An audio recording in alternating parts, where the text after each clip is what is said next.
My name is Keithy Boy. My bloodline is Kanaka Maole, and I am a Hawaiian national. I was born and raised here in the Hawaiian Kingdom during the 1950s to 1970s before traveling abroad. Life was simpler then, and I never imagined I'd one day meet the man I would become. Today, that's exactly what's about to happen. I have a lot of questions for my future self, and I can't wait to hear what he has to say. Ika, vamamua, kawamahope. The past is in front of us. The future is behind us. How's it? Keithy Boy, it's good to finally meet you. I'm Kika Waialae. You know me as the man you'll become after living another 6 decades. You've got questions about the road ahead? Believe me, I've got a few questions for you too. Somewhere between who you are and who I've become are the stories that shaped us both. So let's sit down, talk story, ask the hard questions, and see what we can learn from each other. Malamapono, and let's begin.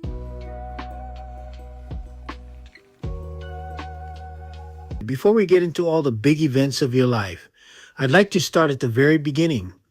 What's the very first memory you can still remember? You know, that's a good question. I've thought about it many times over the years. I think I was about 3 years old. We were living in the house where I was born and raised. I remember the yard, I remember the swimming pool, and I remember my mom being on the old landline telephone. Back then, our phone number only had 6 digits. Believe it or not, after all these years, I can almost still remember that number. What was happening that day? I was just a little kid doing what little kids do.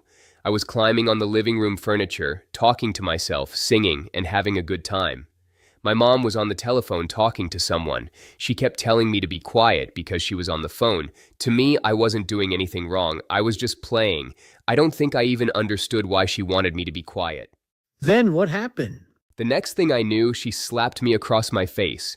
I remember being completely shocked. I wasn't expecting it. I wasn't trying to be bad. I didn't understand why playing suddenly deserved getting slapped. That moment stayed with me all these years, not because it was the hardest thing that ever happened to me, but because it was one of the first times I can remember feeling confused about why an adult reacted the way they did.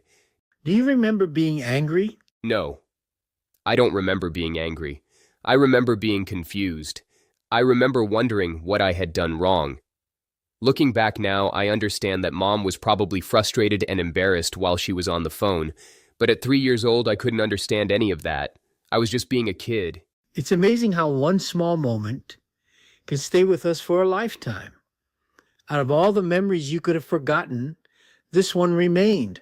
I think our earliest memories aren't always the biggest moments. Sometimes they're simply the moments that teach us something, even if we don't realize it until many years later. Next time, I'd like to stay in those early years. Let's see what other memories a little boy named Keithy Boy still remembers. I'd like that. There are quite a few stories from those early days, and I think they'll help explain how I became the man sitting across from you today. Every memory tells part of the story. Join us next time as Keithy Boy and I continue looking back through the moments that shaped a lifetime. Until then, aloha. Mahalo for spending this time with Keithy Boy and me. Our memories may belong to one lifetime, but the lessons they carry can belong to us all.